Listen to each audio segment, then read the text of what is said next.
बात बीत गई, शिकवा शिकायत समाप्त हो गया।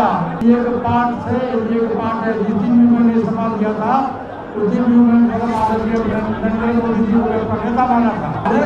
सीट है लोकसभा में एनडीए गठबंधन के तहत जिनका भी उम्मीदवार हो हमारी पार्टी का समर्थन है। देखिए, जो भी नाराजगी था शिकवा शिकायत दूर हो गया। राष्ट्रीय लोक जनशक्ति पार्टी के राष्ट्रीय अध्यक्ष और पूर्व केंद्रीय मंत्री पशुपति पारस को अब भतीजे चिराग पासवान से कोई शिकवा शिकायत नहीं है, सब नाराजगी दूर हो गई है। दरअसल पशुपति पारस ने राजधानी पटना के प्रदेश कार्यालय में पार्टी की अहम बैठक बुलाई। इस दौरान पशुपति पारस ने कहा कि भतीजे चिराग पासवान से कोई शिकवा शिकायत नहीं है, सब नाराजगी दूर हो गई है। एनडीए को किस प्रकार 400 पार पहुंचाया जाए, इसको लेकर हम लोग काम कर रहे हैं। एनडीए गठबंधन पूरे देश में काफी मजबूत है और नरेंद्र मोदी फिर से प्रधानमंत्री बनेंगे।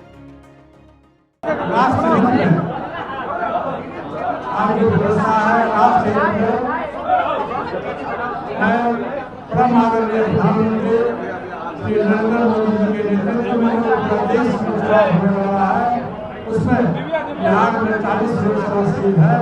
हमारी पार्टी बहुत ही ईमानदारी से बिहार की 40 लोकसभा सीट एनडीए उम्मीदवार को हम पसंद करेंगे और साथ ही पूरे देश में अब एनडीए गठबंधन की हवा है।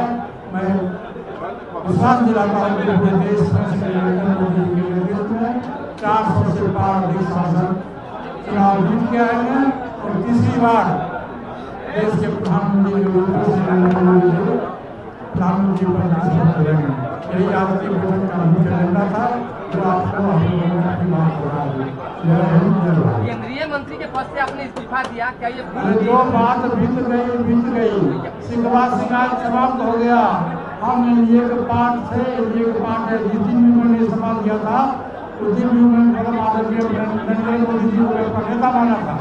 जानकारी होनी चाहिए। विभाग से छटनी हो रहा है सर, आपके विभाग से छटनी हो रहा है। आपके मैंने मास्टर रोल पर रखा गया था, होता ये मास्टर रोल पर रखा गया था, जरूरत होगी तो रखेंगे। आपके इस्तीफा देने के बाद ही छटनी हो रहा है।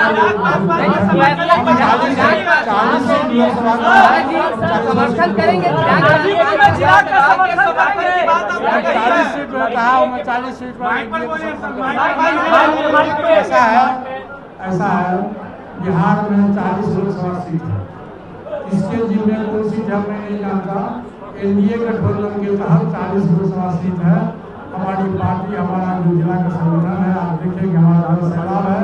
हमारी पार्टी को हमने निर्देश दिया है कि पूरे बिहार में 40 लोकसभा सीट में चाहे किसी का भी सीट हो, एनडीए का जो गठबंधन है, एनडीए गठबंधन के उम्मीदवार को हमारी पार्टी कानूनी ढंग से वोट दिलाने का प्रयास करेंगे और हमारा लक्ष्य पूरे देश में 400 पार का है, जिससे प्रधानमंत्री तीसरी बार देश के प्रधानमंत्री को निर्वाचित। वहीं आरएलजेपी की अहम बैठक को लेकर पशुपति पारस ने कहा कि बैठक का मुख्य उद्देश्य आगामी लोकसभा चुनाव है। इस बार एनडीए गठबंधन के तहत सब लोगों का प्रयास है कि बिहार में 40 की 40 सीटें हम जीतें, जिससे भारत के प्रधानमंत्री नरेंद्र मोदी तीसरी बार पीएम के रूप में शपथ लें और अपने 5 साल का कार्यकाल पूरा करें। मीटिंग का बैठक का मुख्य उद्देश्य है कि आगामी लोकसभा का चुनाव निकट है। 19 अप्रैल से प्रथम चरण का चुनाव शुरू है और पूरे देश में हमारे जो देश के प्रधानमंत्री हैं श्री नरेंद्र मोदी जी, ये सबको पता है कि आज के तारीख में वो विश्व स्तर के नेता हैं और सर्वमान्य नेताओं में उनकी गिनती है। और आज जो लोकसभा का चुनाव हो रहा है, इसमें एनडीए गठबंधन पूरे देश में काफी मजबूत है और मैं समझता हूं कि बिहार में 40 लोकसभा सीट है।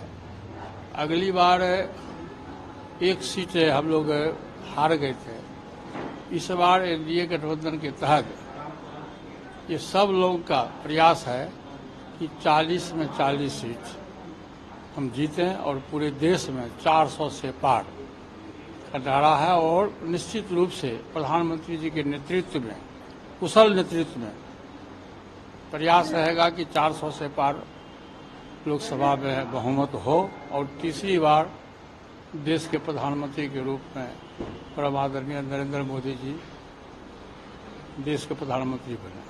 आपने सर मोदी कैबिनेट से इस्तीफा दे दिया, 5 सीटें चिराग पासवान को मिल गई, क्या इसके लेकर कोई नाराजगी? नहीं, देखिए, जो भी नाराजगी था शिकवा शिकायत दूर हो गया। मैंने इस्तीफा इसलिए दिया था कि एनडीए गठबंधन में जो सीट का बंटवारा हुआ था, हम 5 सांसद थे, हमारे पार्टी का नाम उसमें नहीं था, तो इसलिए मैंने नैतिकता के आधार पर मैं अपने पद से इस्तीफा दिया। लेकिन आपने उसे प्रेस कॉन्फ्रेंस में सुना होगा कि उस समय में भी एनडीए गठबंधन और देश के प्रधानमंत्री के नेतृत्व में मैंने आस्था व्यक्त किया था। जो बात मैं आज कह रहा हूं, मैं उस दिन भी कहा था कि नरेंद्र मोदी जी देश के सर्वमान्य नेता हैं, विश्व स्तर के नेता हैं, और हमारी पार्टी का और हम उनको नेता मानते हैं।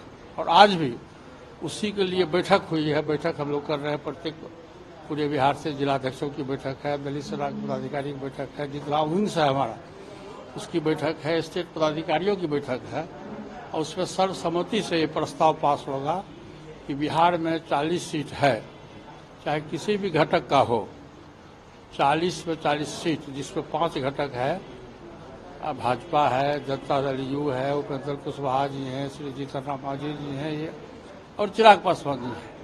5 घटक के जो 40 उम्मीदवार हैं, हमारी पार्टी और हमारा जितना जिला का संगठन है, पूरी ईमानदारी से, निष्ठा से हमारी पार्टी बिहार में 40 लोकसभा सीट पर हम काम करेंगे और जिताने का प्रयास करेंगे। भतीजे को 5 सीट मिली है, क्या भतीजे को समर्थन खुल के करेंगे? नाराजगी सब खत्म? नहीं, मैंने तो आपको कहा कि 40, देखिए, किसी का सवाल नहीं है, सवाल है एनडीए को जिताना। और एनडीए के घटक दल में जो भी लोग हों, हमारी पार्टी निश्चित रूप से 40 में 40 सीट जिताने का हम प्रयास करेंगे।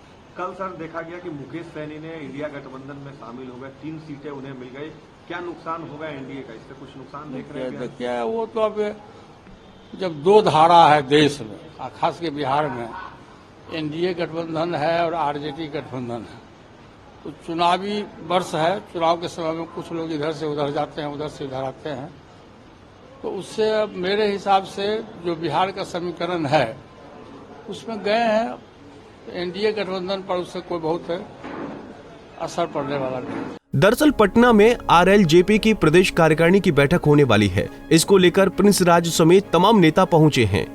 बैठक में ये तय होगा कि किस प्रकार से एनडीए प्रत्याशियों का समर्थन किया जाए, क्योंकि आरएलजेपी अभी भी एनडीए का हिस्सा है। बता दें कि कुछ दिनों पहले पशुपति पारस और प्रिंस राज बीजेपी के राष्ट्रीय अध्यक्ष जेपी नड्डा से मुलाकात की। उन्होंने एनडीए प्रत्याशियों को समर्थन देने का वादा किया। साथ ही कहा कि नरेंद्र मोदी और एनडीए को मजबूत करना है। पंजाब केसरी टीवी के लिए पटना से अभिषेक कुमार सिंह की रिपोर्ट।